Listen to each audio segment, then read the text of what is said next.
2021. I am Health Commissioner Justa or Tita Encarnacion, and our show this evening is about the safe reopening of public schools.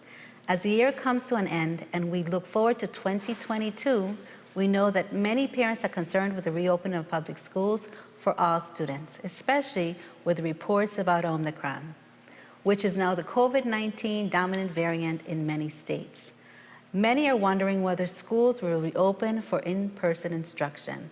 First, I want to assure all parents and the community at large that my team and I at the Department of Health place health and the safety of this community first. It is, of course, the department's mandate and remains a priority when making critical decisions, such as reopening our public schools. Both the Department of Health and the Department of Education have been working hand in hand to ensure our students return to a healthy school environment. We feel the Department of Education has taken all of the necessary steps to ensure the well-being of their students, from retrofitting classrooms to developing protocols for COVID-19 surveillance, testing, and reporting. With that said, as of today, the Department of Education plans to reopen public schools to all students. Joining me for this robust conversation is Education Commissioner Raquel Berry Benjamin and Assistant Commissioner Victor Son III. But before we begin, let me provide the COVID-19 update. As of today, December 23rd, we tested 1,324, of which 104 of those were positive. That is the highest number we've seen in some time in terms of our positive. We've tested a total of 240,076 individuals, positive total 7,867, negative tests 232,009. Right now, our percent positivity that we speak about so often is 5.20. It was 3.60 yesterday. The day before was 1.60. So obviously, our numbers are not just creeping, but they're climbing. And of course, we are concerned. Active cases territory-wide now is 247. That's an increase by 101 from yesterday. Recovered cases, 7,532, which is an increase of 3 from yesterday. We have had no fatalities for the last, I think, 3 weeks, which is wonderful, and we pray to God that we can keep it that way. We have 1 patient hospitalized in Governor Wang Lui Hospital and no hospitalization in RLS. Island specific, because I think it's important for you to know what's going on in each of the islands. St. Croix had 46 of those positives today. Active cases now at 134. St. Thomas had 54 of those positives, active cases now 109. St. John had 4 positives, active cases right now in St. John, only 4, and we really want to make sure that we keep it that way. And in order to do so, we want to make sure that you are prepared.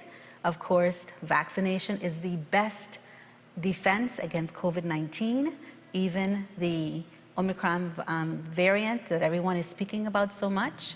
Of course, washing your hands frequently, using hand sanitizers, social distancing, and wearing your mask. I think I say that I have a sign that I put on every time I walk around. Please put your mask, and you put it up here, not below the nose, not hanging on your cheek. You need to have it above your nose. It needs to be pinched. That way you protect yourself and you protect the ones around you. In reference to our, you know that we have some events that are happening around this time of the year. It's Christmas, and we want to make sure that you have your events, but we want to also make sure that you're safe while having the events. And in order to do so, we have a website that we'd like you to go to. It's a Department of Health website, and it's inspection.dee.doh.vi.gov. And I'll repeat it, inspection.dee.doh.vi.gov. Go take that. What you do is that you go onto the USVI, DOH USVI website. The first thing that you'll see is that and the link to special events. You download that information, you fill out the information, you send it to us. We not only approve it, but we actually give you guidance as well, and we support you if we need to support you. One of the other things that everyone asks us about is the travel information. I get calls over and over about travel. We are U.S. citizens living in the United States Virgin Islands. When we leave the United States Virgin Islands, there is no mandatory testing that you have to provide if you're going into the mainland United States. If, however, you are traveling from an international country coming back to the United States Virgin Islands, of course, then there's some CDC mandatory testing, which is within 24 hours, and of course you have to show proof of vaccination as well, or that 24-hour test. When you're traveling from the mainland United States back to the United States Virgin Islands, we ask that you also, we in the Virgin Islands, ask that you also provide us with your COVID vaccine status, and if not, we also ask you to test. And that testing is actually to protect the person that's with you, the person that's sitting beside of you, and the person that you're coming to visit when you come here within the territory. So we're a little stricter than, or more strict than others. I have educators in front of me, so I have to speak proper English, sorry. We're more strict than others, but it is because we are a small community, our healthcare structure is a bit fragile, and we want to make sure we protect you as well as others. So that's kind of like where we are with COVID-19, our fact sheets, and we're going to go ahead and we're going to take a little break, and then we're going to come back and speak to these wonderful two individuals that's going to educate us a little bit more about what they're doing in schools to make sure that we keep our students, our faculty, and parents safe. Thank you. Okay, great. Thank you. Hey, you. Hey, babe. Thanks for lunch. You're welcome. Who is that? That was a representative from the Virgin Islands Department of Health. They're doing a survey called BRF-SS. Oh, for what? It's to address chronic diseases facing the Virgin Islands. Diabetes, heart and kidney disease, cancer, stroke, and more. What kind of questions do they ask? They ask questions about food, exercise, age, smoking, and some others. Is that all they ask? Do they ask questions about... Security? No. They don't ask anything about Social Security, money, or credit card information. The information that they do collect is used to guide public health programs that affect all of us. You, me, the kids, the community, and the entire Virgin Islands. Oh, okay. Very interesting. I'm glad we could do our part to help. Yes, we've got to do our part. For more information, visit our website or call John Orr at 340-643-5422. But what you saying, Jenny? Means you're in a hot minute, you know. We're going on today, John. It's been a hot minute for real. You want to know something? My mother told me that I can't come out my house because of COVID-19. I know we ain't safe out there for a little bit, but still, I just have some fun, though. Well, my side can't leave the house unless I'm vaccinated. But you won't scared of the vaccine? Nah, sis. The vaccine's safe. VIP people, you must stay at work. COVID-19 is not a joke. It's much more than good hygiene. Give your children the vaccine. Education is the golden rule. Children need in-person school. They miss music, dancing, and sports. Vaccination is better, not worse. I want the COVID vaccine. Give me the COVID vaccine. It's safe, mommy. The vaccine safe, safe, safe. I want to see my friends and family. Playing with them makes me happy. It's safe, mommy. The vaccine safe, safe, safe. Children can become infected, get sick, and spread COVID-19 to others. Widespread vaccination is a critical tool to help stop the pandemic. People who are fully vaccinated can resume activities that they did prior to the pandemic. The MCH division encourages you to get your children ages 12 years and older vaccinated. I want the COVID vaccine. Give me the COVID vaccine. It's safe, mommy. The vaccine safe, safe, safe. Brought to you by the Virgin Islands Department of Health MCH program.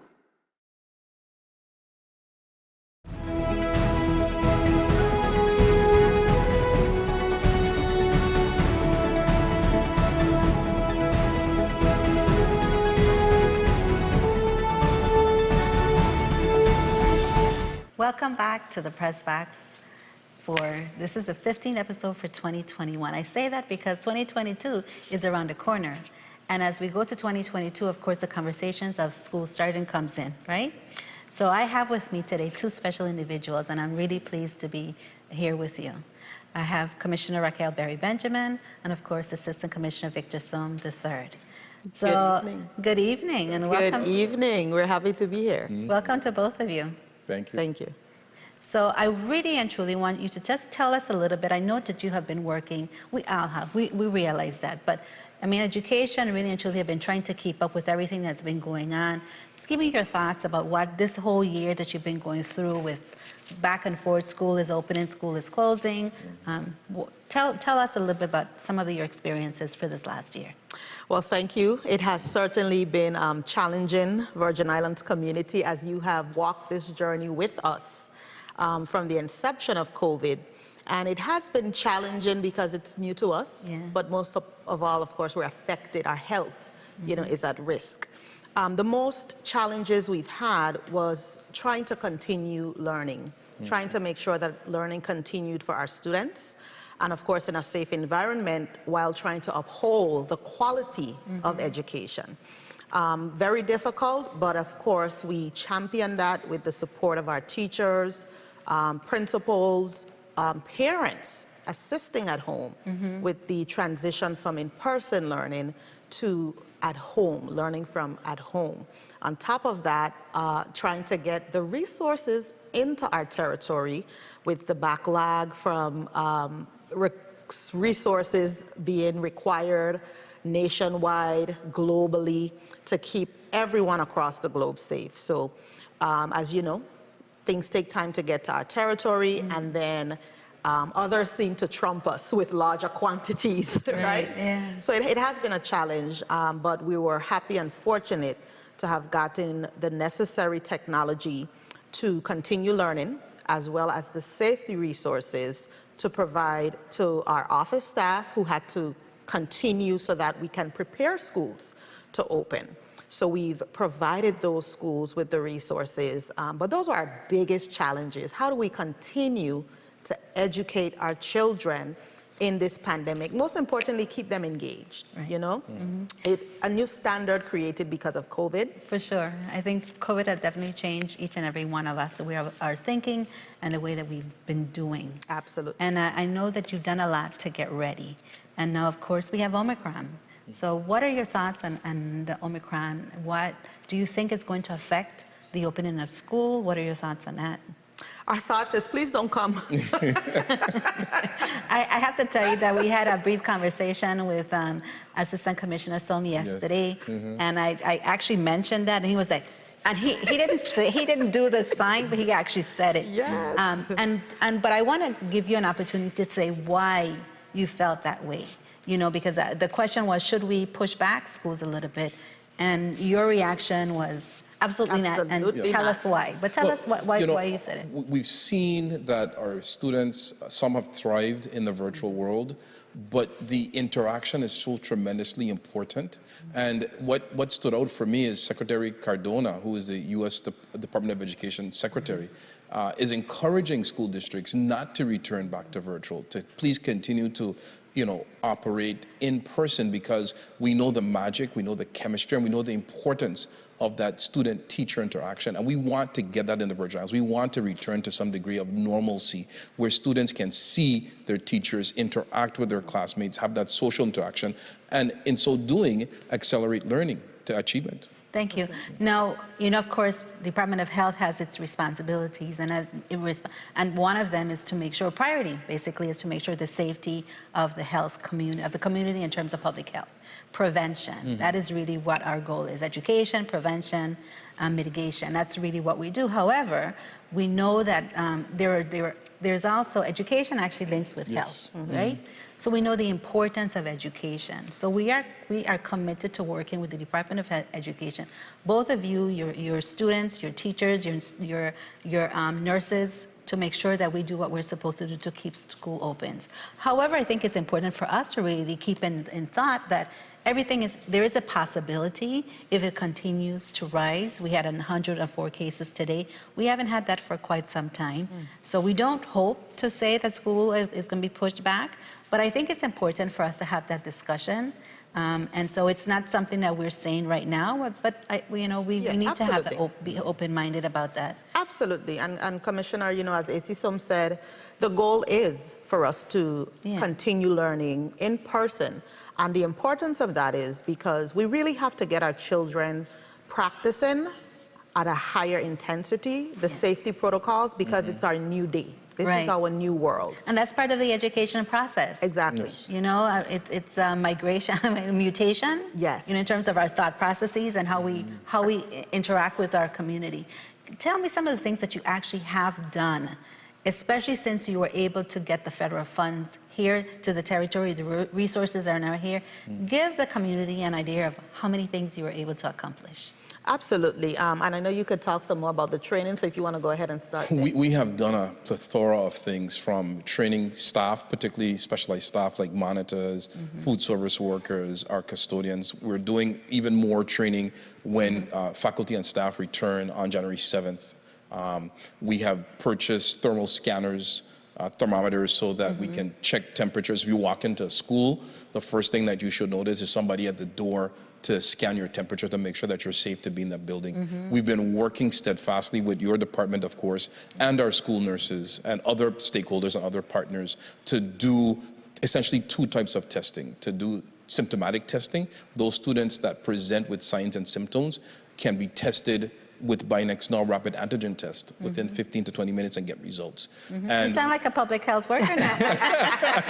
We're working with Affinity Empowering, which is a U.S. contractor, a U.S. Health and Human Services contractor, to do PCR testing or surveillance testing using PCR. And that's important because we can track trends. That helps us with contact tracing.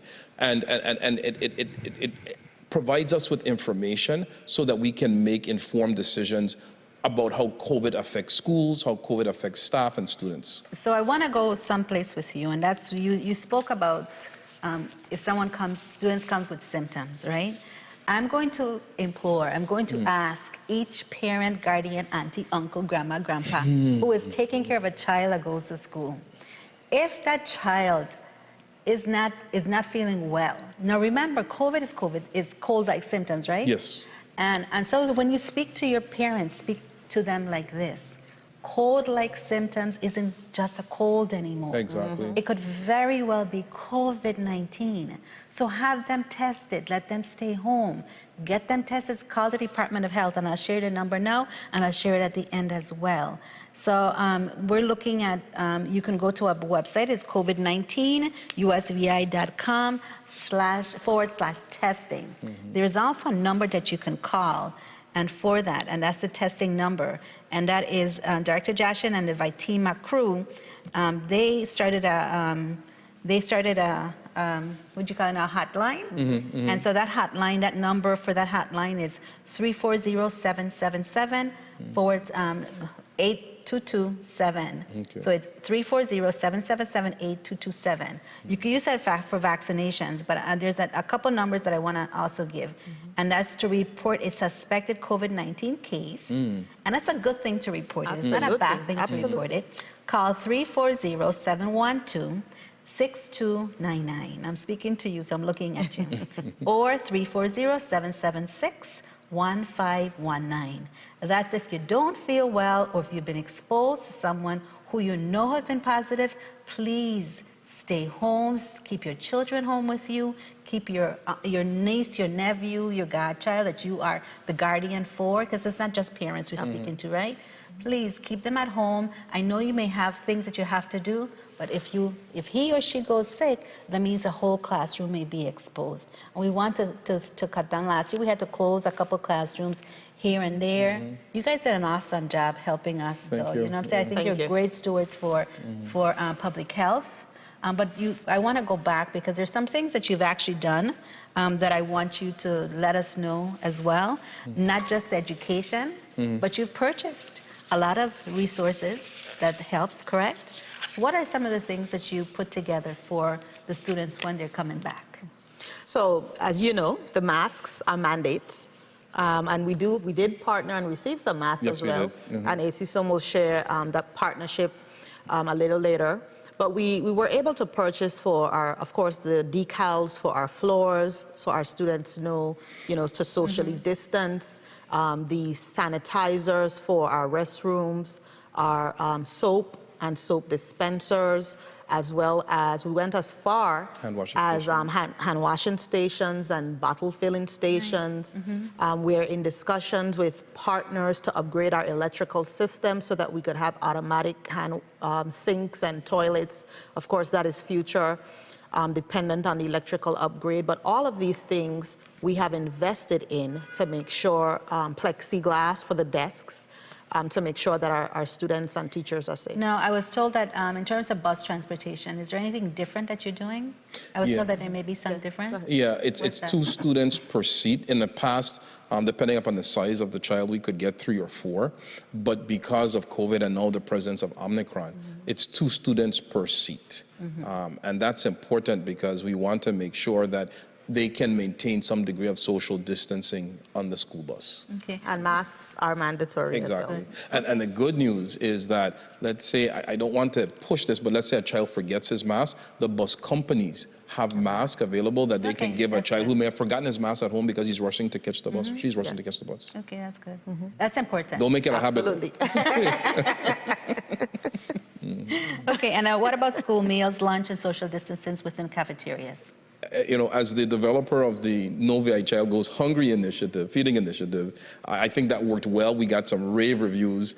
Some people complained about the food, but it's nutritious. It was nutritious. So we're moving away from the No VI Child Goes Hungry, where we were serving meals throughout the community in our schools, and we're now going back to what we did before, which was serving meals in our cafeterias. That, of course, will look different in that you still have to maintain your social distancing. I imagine that many schools will have specific. They'll have more. They may need to have more than one lunch period to particularly our larger schools, so they can accommodate to include that social distancing necessary. So we will return, to some degree with respect to school lunch to the regular, but with social distancing, probably 1 or 2 school lunch periods, so you don't have the entire school having lunch at the same time, and then next thing you know, you have a outbreak of some sort. You wouldn't want And that. to add to that, Commissioner, I want to remind the community and parents specifically that this is an ongoing, very active situation, and principals will have to make decisions, on the spot, given the nature of the circumstance at the time. So while we may start the school year one way, maybe with cafeteria, seating, we might have to revert to serving back in our classrooms throughout the entire school. So it's a day-to-day observation and decision-making that principals will do as they lead their school. Flexibility is important, Very much so. and Department of Health supports that message. Yes, thank you. Okay, I think that's really not, honestly, it's important for us to be able to start thinking that things may change, but how is it going to change? One of the things that I would like to ask is, what have you put in place for students that have actually been challenged with the virtual scenario? Not everyone thrives during virtual classes. Some don't. So what have you been able to do to help them? The students who struggled online? Correct. Yeah, so it's a catch-22 because, they have to remain at home if they're not in the pre-K through third. Right. So the younger students, we transition them back to the classrooms, as you know. What we invested in is tutoring and after school to help those students who are struggling virtually. So the virtual realm didn't change because they had to learn from home. But believe it or not, some schools did bring students in, and we allowed some of our schools to bring those students who were struggling onto our campuses. We had a mass learn from home virtually, but we're educators, and we knew we had to socially distance, provide the resources. They already had them on the campuses. So we allowed some schools who asked to bring students back in to get in the classrooms, and we did. So some of our campuses assisted students who were struggling in that way. So I know that some people are asking the question, so they're ready? Are they ready to come back to school? Are they really ready to bring? Are you ready for in-person instruction? We are ready and Absolutely, excited. yes. Great to hear. Absolutely, yes. A lot of people have been really waiting on it. I've heard those that have really excelled in the virtual classes. I've heard, I had to move my child because he or she was not doing very well. So I'm happy to hear that, not only are you focusing on the ones who are doing well with it, but you're also looking at the ones who may not have done as well, or may change how they were doing versus in person and now virtual. What about those that are not just not doing well, but having some behavioral health challenges with it? What do you have in? Yeah, and before I answer that, I would like to put things into context so that our parents, it's good to educate them on everything, right? So our schools, as you know, are aged facilities, and we have ongoing, long-standing challenges that we constantly address. And we continue to do that. We're going to have to continue to do that years in until we have modernized buildings and brand new schools. And when we say our campuses are ready, we've proven every single year that we can open schools, right? From donkey years ago. Yeah. So we're going to continue to open schools. Our schools will always open every year. Good. In terms of being ready, we are in a COVID environment, and our schools are ready to reopen with the resources to keep your child safe, to keep our employees safe, and our maintenance and facilities team, to include our contractors, will continue to address the day-to-day maintenance issues as well as our capital projects. Thank you so much for saying that. Now, and of course, you can't do it by yourself, right? Just like the Department of Health can't do it by ourselves. Absolutely. And so we will be there with you, as though we partner with a lot of the different agencies at this point in time, and I'm sure you do as well. So there's nothing that we've learned. This is one thing that COVID has learned us, taught us, right? We cannot do anything like that by ourselves. So the governor has created a really excellent team to work with, and Absolutely. I'm really, and so we lean on each other quite a bit. And we're always here to help you, and it's good that you're always there to tap into us. We are there to tap into you, and so we really appreciate that. We tap into health every day. Yes. At least that's how I feel. We did some, I know Dr. Hunt did some education with you. Yes, she did. As well, just earlier Dr. this Ellis week. has been very resourceful for us, so we appreciate that. Let's talk about testing, since we brought up Dr. Ellis's name. Let's talk about testing a little bit. One of the things that you asked me is, can we test prior to school opening, and then how frequently do we test after? So I did have a conversation. Dr. Ellis she is on a vacation, by the way. Ah, good for her. Putting her feet up. She's probably in the water or running someplace right now. However, I spoke with Lisa Epko, who's covering for her in terms of testing. Pulled you on the call with that one, AC Sung. And so we are ready and we're willing to test as much as possible. And I know you have access to testing. We have access to testing. So with a combination of both, we are ready to test. And I know that you're going to be gradually, not everyone starts school on the same day, correct? On the 10th. Does everyone start school, or do you gradually? Only Complex High School. Well, actually, they do start on that day. It's just that their instruction starts 2 days later. Okay. Yes, but everyone returns on the 10th. Every grade returns on the same day. Okay, good. All right, so we have to now look to see how we're going to get them tested prior to that day, and as a baseline. Yes. So we know in school what are we looking at, especially since Omicron is that's another thing we'll talk about. We have to pretend that it's here. We are still doing some testing. We haven't had any validation. I'll speak about that a little later on. However, with 104 tests being positive today, the probability of Omicron being here is highly likely.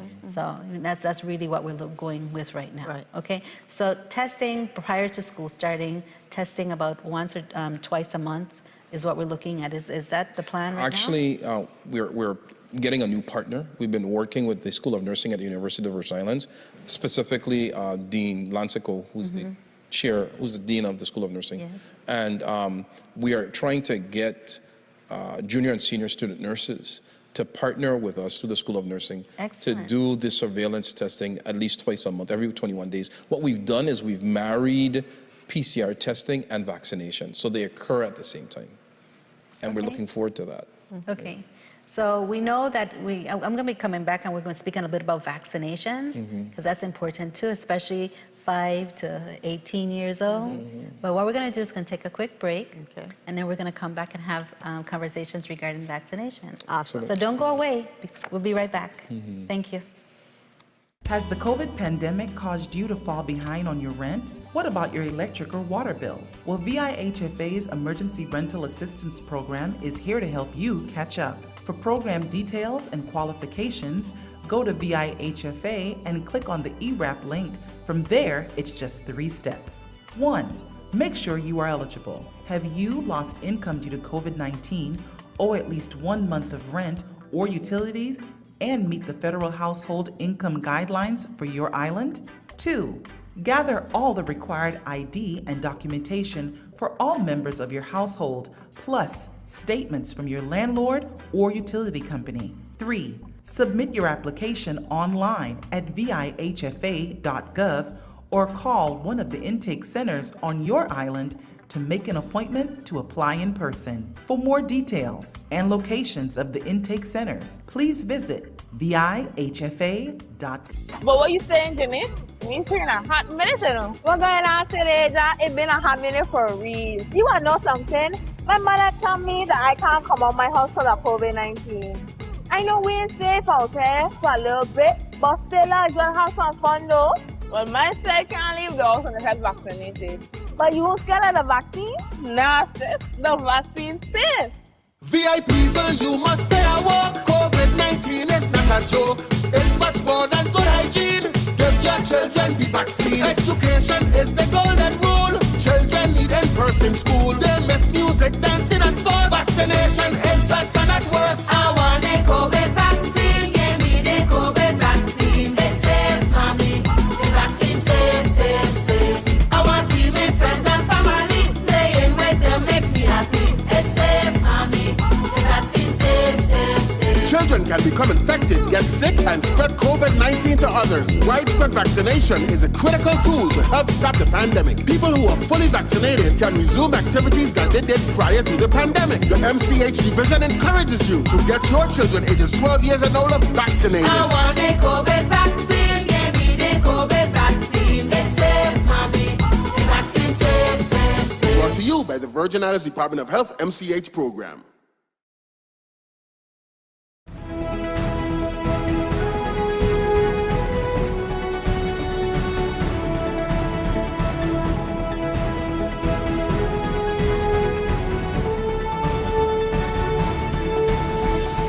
Welcome back, everybody. And here with me today is Commissioner Raquel Berry Benjamin of the Department of Education and her Assistant Commissioner, Victor Sum III. Thank you again for both for being here. Pleasure. I really enjoyed this discussion. So are we. Yeah, good. Okay, so before we left, we had an opportunity to speak about affinity empowering, because I know that as linked to testing, and that's the last conversation we're having. Could you tell me a little bit about what affinity empowering is? So Affinity Empowering is a federal contractor. They're on contract with the United States Department of Health and Human Services, and they provide PCR testing nationwide. So we're very happy to have engaged Affinity Empowering to offer PCR testing in the Virgin Islands. We're using PCR testing as surveillance. I mentioned that before. We're using them to do surveillance testing. All of the test materials, we have ample test materials for the entire territory, so there's no fear of running out and we can't do PCR testing. Good. We've gone further, and we are partnering, as I mentioned before as well, with UVI to assist us with the PCR surveillance testing. So this is turning out to be a really wonderful partnership that only benefits our students. Thank you. I'm just going to tell I want to speak to the listener. Let me let you know right now, we talk about surveillance testing, and we're going to speak a bit about vaccination, right? Yes. And I know that we've been working on a vaccination program between health and education and how we're going to be doing that. But I just want to let the listening audience know that right now, in terms of our percentage of vaccination, 12 and over, we're at 59.44%. So we're still not where we're supposed to be. 18 and over, 61.95%. 65 and over, 83.87%. So wish we were 80.87% for everyone, but you know, Of course. but we'll get there. I still have faith, Yes, and we this too will. shall pass. Yes, So we will definitely get there. When you look at the entire population, we're only at 51.06%. That includes, of course, below 5 and the ones that cannot be vaccinated at this point in time. But you know that those that are 5 and over can be vaccinated. They receive, of course, a smaller dose than the adults or anyone 12 and over, but they can be vaccinated. Those that 5 and over, of course, 4 and younger, no vaccinations. 5 to 11, they can actually receive the Pfizer vaccine. 12 to 17, the Pfizer vaccine, and 12 to 18, they can either receive the Pfizer vaccine, the Moderna, and the J&J Janssen. We are not recommending the J&J as much as we used to because, you know, they just came out with a higher risk of clots. We want to keep it not technical. And so because of that reason, if you are predisposed to having a clot, then of course we're not going to recommend that for you. But what we are recommending, and we really want to get this message out, that if you have been vaccinated, thank you. That's the first thing. But we are also asking you to now get your booster because it wanes a little bit. So if you've been vaccinated, last time you were vaccinated was January or February of this year, of 2021, the possibility of it waning and you have your immunity level being a little bit reduced at this point in time is very likely. And because of that, we ask you to go out and get your vaccination to increase your immunity level. The whole world, it's a pandemic. The whole world's immunity level have to be at a certain level so that we can stop receiving these variants like Omicron and Delta, and others will come. If the whole world, remember, it's not just the USVI, we're doing our part so the world can actually be better. It's not just the USVI. I always say that because it's important. We ask you to help, but you're not just helping us, you're not just helping yourself, you're helping us to increase, okay? So let's talk a little bit about the school vaccine clinics that's being organized. So we've actually partnered with your department again and American Federation of Teachers, and the approach for vaccination, this is our second campaign. The approach is a little different. We realize that education and outreach is important. So between January to May, the rest of the school year, we'll be doing vaccination, education, and outreach virtually for parents, students, faculty, and staff. It's the second Wednesday of every month. It's a Zoom presentation from 6 to 7 p.m. every month. Walgreens, I believe, is one of the partners in this vaccination, education, and outreach program so that we can address the concerns, the legitimate concerns that parents have about vaccination. And so it's a combination of educating parents, doing outreach for parents, students, faculty, and staff, while at the same time doing vaccinations in schools for children, of course with parental consent. So we've developed a very ambitious schedule where the Department of Health will be in all of our schools. As an example, the first vaccination schedule involves on St. Croix on February 1st from 9 to 11 a.m. we would do the Proby Larson School. And then from 1 to 3, we would do vaccinations at Juanita Gardine. In the St. Thomas and St. John district, we start off with Ola Muller School. They would do vaccinations on February the 1st from 9 to 11, and then we go to the Janie Tuitt School from 1 to 3 to do vaccinations. And so we're bringing vaccination in partnership with health. We're bringing vaccinations to our school for parents, for faculty, staff, and certainly if there is parental consent. Are you young enough to remember when we used to do vaccinations, or we used to receive vaccination as children at school? Yeah. Okay, I wasn't quite sure how old you were. Yeah. So if parents have given consent, they can come to the school because the schedule will be shared once we have the various approvals, and they can come to school and get vaccinated with their child. Good. So we're really excited about this opportunity to educate and vaccinate. Good. And we're going to have a robust, very educated group of individuals who are going to teach everyone about vaccination. And I think it's important to note that these vaccinations have been tested and they've been tried, and they continue to be tried and tested. So in other words, the people who are involved in the research studies from the beginning are still, it's close to 2 years now. You know, it made a year actually for vaccination last week, right? You realize that? Yeah. A whole year. So it's been close to 2 years that they've been studying the vaccines. It's been a year since the vaccines have been available, at least Pfizer have been available to us, and we we accepted the vaccine the same day that all the states have accepted a vaccine. So we have not skipped a beat on that. So we are there. So it's safe vaccine. More people die when they're not vaccinated.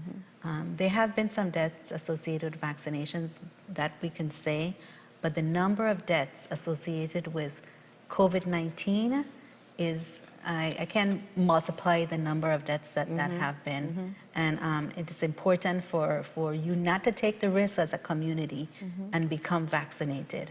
I think that's critical, and I applaud the Department of Education for working with not just Department of Health, but other entities, private entities, to make this all happen. One of the things, someone that, I think, who was it that you asked actually earlier, are we going to mandate vaccines for children going to school?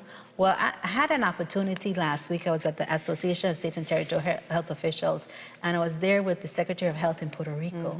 And he was just about to announce that they were mandating vaccines for 5 and above. So we have decided within our territory that we're not mandating vaccine.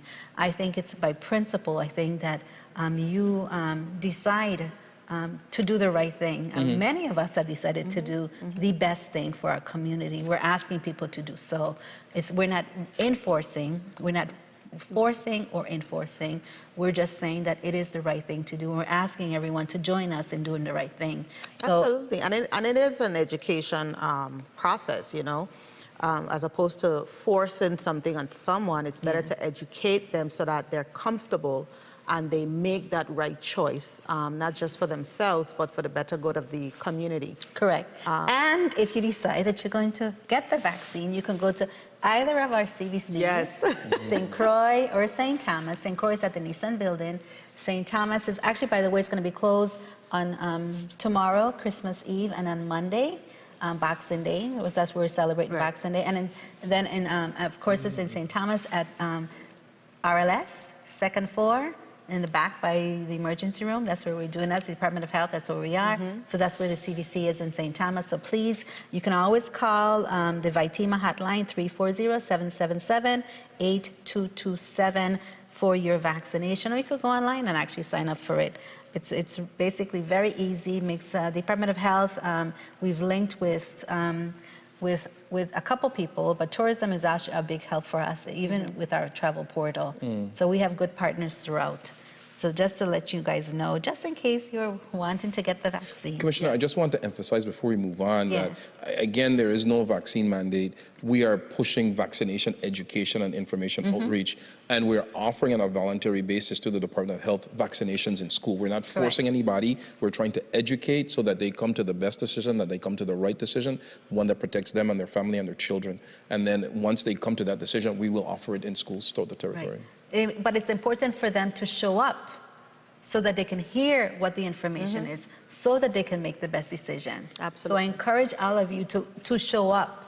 You know, it's like you said, it's not a forcing to get, it's not mandatory vaccination, but it's important for you to hear the message. Exactly. Then you can make a decision. And towards that end, we will have a very active publicity campaign so that people know they can tune in the second Wednesday of every month and for an hour and get the facts about vaccination. Yeah, I like that. Get the facts. That's it's right. important. Get the facts so that you can get the shot. Yes. Okay? There you go. Don't quite rhyme, but you know. Well, that's okay. That's It works. okay, It right? works. Okay. I think that one of the things that we need to speak about a little bit is not just COVID vaccine, but school vaccine or childhood vaccine is something that we have not been too good with in the Virgin Islands. I think we're at 65% compliance with our vaccines for childhood prior to going into schools. So I sign a lot of waivers or in terms of vaccination, and every time I have to sign one, especially when one belongs to me, I really don't particularly care for it, but you know, you have to work with the family. You want them to make sure that education comes first, but there's also a risk. So we really want to encourage you to call the Department of Health MCH program to be able to get vaccinated. And that number that we're going to ask you to call is in St. Croix is 340-718-1311. In St. Thomas, 340-777-8804, and you ask for maternal child health program, and then of course get your child vaccinated. You can also work with them in terms of COVID vaccine, but because we're here, we're talking about education, I think it's important for us to also speak about childhood vaccine. Definitely. You could get it at MCH, but you can also go to your private pediatrician and get it there as well. So it's one of the things that we definitely need to talk about. We haven't been doing too well. We need to bump that up just a little bit more. So I want to really thank both of you, but I don't want you to go away. I want you to stay with me, and I'm asking you to stay with me because we're going to now take some questions from the general audience and see what. So don't go away. We'll be right back. But what you saying, Jenny? Means you're in a hot minute, you know. We're going on today, it's been a hot minute for real. You want to know something? My mother told me that I can't come out my house because of COVID-19. I know we ain't safe out there for a little bit, but still I just have some fun though. Well, my side can't leave the house unless I'm vaccinated. But you won't scared of the vaccine? Nah, sis. The vaccine's safe. VIP people, you must stay at work. COVID-19 is not a joke. It's much more than good hygiene. Give your children the vaccine. Education is the golden rule. Children need in-person school. They miss music, dancing and sports. Vaccination is better, not worse. I want a COVID vaccine. Give me the COVID vaccine. It's safe, mommy. The vaccine safe, safe, safe. I want to see my friends and family. Playing with them makes me happy. It's safe, mommy. The vaccine safe, safe, safe. Children can become infected, get sick, and spread COVID-19 to others. Widespread vaccination is a critical tool to help stop the pandemic. People who are fully vaccinated can resume activities that they did prior to the pandemic. The MCH division encourages you to get your children ages 12 years and older vaccinated. I want a COVID vaccine. Give me the COVID vaccine. It's safe, mommy. The vaccine safe, safe, safe. Brought to you by the Virgin Islands Department of Health MCH program. Has the COVID pandemic caused you to fall behind on your rent? What about your electric or water bills? Well, VIHFA's Emergency Rental Assistance Program is here to help you catch up. For program details and qualifications, go to VIHFA and click on the ERAP link. From there, it's just 3 steps. 1. Make sure you are eligible. Have you lost income due to COVID-19, owe at least 1 month of rent or utilities, and meet the federal household income guidelines for your island? 2. Gather all the required ID and documentation for all members of your household, plus statements from your landlord or utility company. 3. Submit your application online at vihfa.gov or call one of the intake centers on your island to make an appointment to apply in person. For more details and locations of the intake centers, please visit vihfa.gov.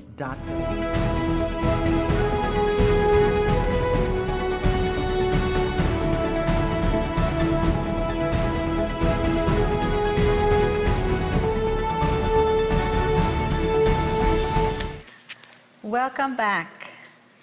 Commissioner Barry Benjamin. Yes, ma'am. Assistant Commissioner Sam. Well, education was definitely the topic of a conversation today. And we've actually had some questions coming in from Facebook. Okay. And we have some other questions also that we'll be posing. Shauna wants to know, how sure are you about the standards set at Juanita Guardian School? Okay. I'm not sure what standard she's referring to, but from our physical standpoint, for example, we know that our campuses are prepared, and Juanita Guardian as well. Superintendent McGregor announced the reopening of that school, and whatever minor challenges that we might have or obstacles to address will be addressed, if any. From a health standpoint, the resources are there to make sure that our students and our staff are safe. But most importantly, if you know something that we don't know, please let us know. That's important. We are each other's keeper in this health pandemic to make sure that we're all safe. The only campus on the St. Croix School District that we know for sure will not have instruction on January 10th is the educational complex. Their instruction will start on the 12th. Now, students, they will report on the 10th. All children return to in-person on the 10th. They, of course, will go through their normal processing, IDs, etc., but the instruction starts on the 12th. So with respect to Juanita Gardine, our physical campus is prepared, and again, we've set the standard from the CDC, Department of Health. Our principals oversee, but employees, we ask that you implement those practices. It's up to you to make sure that you're telling our children, remember to socially distance, remember to wash your hands, and enforce the safety protocols. It's up for you and me to do that. Thank you. Shanna also wants to know, are all school supplies shared equally? Oh, absolutely not. All of our schools have different population sizes, so we cannot share resources equally. It would be unfortunate to have a large school having the same amount of resources. So they're shared equally based on the population of that school. They're served equitably. Equitably. Oh, yes. Yes, thank you so much. They're for served that correction. equitably. There you go. Yes, based you on the hear that, population. Shanna? Okay, Yamina Fraser, thank you for that answer. Yamina Fraser wants to know, was testing of air quality in our schools conducted? Now, I could kind of talk a little bit about that because Director Watson Harris, in terms of, and from the Department of Health and Environmental Health, goes out with fire and education.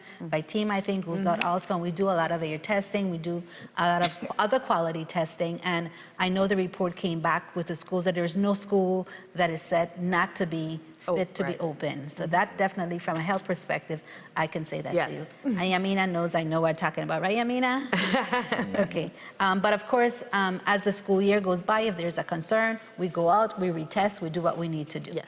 Is that Absolutely, that is true. And of course, we have to report on the quality of our schools from those same walkthroughs and assessments. So you're absolutely correct. But that was an excellent question, because it's important to know how, when you speak about safety, what are you actually speaking about? So thank you for that question, Yamina. Yeye wants to know, he said, our principal... Is that Yeye? Yeye. Love it. Our principals and teachers said that students have to come to school with their computers or phone, but will they still need to come to school with their notebook? Absolutely. Yes, yes. And you know what? It's a new day in education, and we want our students to have the laptops are assigned to them. You know, we're so happy that we're in this space where we have students walking around with technology. We're in that transitional period. Our notebooks are still very much important. It takes some doodling sometimes and working out math problems, drawing what the thoughts, you know, bringing your thoughts to life. So notebooks are very important still. But we want to get to the point where we could have our children with the laptops and the phone, where they can be online and research, you know, engage in the necessary research. One of the things that we also have to remember is that everyone learns differently. So someone might need to write something to reread it to them, or that writing itself helps them to remember. So everyone learns differently. So having that notebook around. Absolutely. And the option is there. Good. Yeah. Good. Thank you. Going back a little bit to what we were talking about before in terms of returning to school, right? What feedback are you hearing from teachers about returning to the classroom? That's an excellent that was question. a mixed one. We've had that over and over. It's mixed. And as you know, we don't have 100% of anything in life. So we do have some teachers who are super excited. I really did feel deep down inside that all teachers are excited to have their students back. There are some who articulate it more than others. Some who have been in their classrooms from the inception of COVID, never taught at home. They always stayed in their classrooms, and that was a choice because they're in there by themselves. And then, of course, we have that population of teachers within good reason, too. Some of them do have their own underlying health conditions and who would like to teach virtually. We have some who still are not 100% comfortable with the education, maybe their education level on the virus. And they too are not comfortable. There's this fear factor. So we have a mixture, but in a survey that we did, majority of our teachers were ready and prepared to come back. And that was the last survey we did. I can't remember what month, but the numbers were more for than against. Okay. I need to add to that, as excited as some of our teachers are, parents because I speak to parents on a daily basis. They're even doubly excited that school, particularly younger parents of younger students, they're excited that their fourth graders, that their sixth graders are able to come back to school. And interact with others and learn in a different way. I truly could understand that. I know that we've been speaking about the fact that our numbers are up. Our COVID numbers are up. Omicron is something that we are concerned about. We're saying that it's probably here within the territory, even though we don't have a validation test right now. But what specific dates can we give the general public? We can come back. I know that you have your website, that you update your websites on if things are supposed to change. Where are they supposed to go? Tell them a little bit about where they go to get the information. Well, before I defer to Commissioner Barry Benjamin, we update our website every day. So parents should get in a habit of checking the VIDE.vi website. We also, to the Commissioner's credit, we do Community Connect, which is on Wednesdays at 3 o'clock. We're in 3:30, where new information is provided to the public, and that's done on Facebook. That's broadcasted on Facebook as well.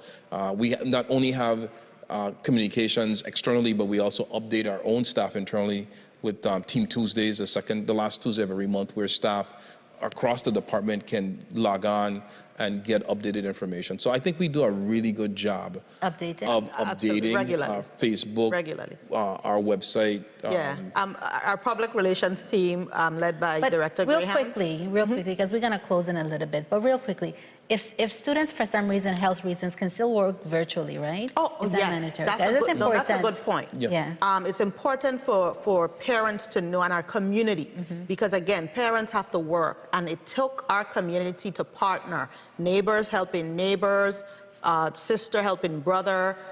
Today I watch the children, tomorrow you watch them. It's important because children have to learn, and of course parents have to work as long as they have to work. So with that, if we have to close a school or a class because of COVID, our children have the technology to go back. Exactly. And that's where that flexibility comes in. Exactly. Okay, well, we're going to close out now. So I know this has been great. So I'm going to actually start with you, AC Sum, and I want to, someone let me know, just tell me a little bit more so that we can give you 2 seconds. Just a few more. Probably 20 minutes, I don't know about 2 seconds. But we are eager and anxious to reopen school come January 10th. We are working steadfastly to ensure that our students, our staff, our faculty, and our parents are safe from symptomatic testing using antigen rapid testing to surveillance testing, the vaccination campaign and the vaccination education outreach campaign. That's going to be something I think that will be very dynamic. So from a health perspective, the department is very well prepared. When I look at other districts of similar size, we don't push the fact that we do good work. We do excellent And when we work. compare ourselves to other districts, we do even better work in comparison. Yes, we do. So, yeah, we're excited, and we're eager and ready to receive our students come January 10th. Excellent. Thank you so much. Commissioner? Thank you so much. Yes, we are eager and excited, ready to get our babies back. Virgin Islands community, we are in the midst of transformation. And parents, when you look at your pre-K students today, 20 years out, you're going to look back and see that they helped us to develop the best practices in education in those years to come. We are in this transition period. In the future, you're going to see more increase in technology, in online courses, in virtual learning, and the jobs of the future require a heavy dose of technology, STEM education. And there's nothing better than a child teaching an adult about technology. Yes, it's that so, day-to-day. Oh my God, it's such a sight to see. Right? Yes, thank you so much, parents, for your support. We need you as we continue educating our children in this new norm. Thank you so much. It's been a pleasure speaking with each of you today. Hopefully you've gotten everything that you need. Schools are opening. If we have to change, trust me, you'll be the first to find out. Please go to VIDE website and a Facebook page but of course, I can't end by saying, please get vaccinated. If you've been vaccinated, get your booster. It saves lives. Call 340-777-8227 or visit covid19usvi.com/vaccine. Have a beautiful holiday season. Merry Christmas. Happy New Year. It's been awesome. 2021, 15th 15th episode. We're going to 2022 next. God bless each and every one of you.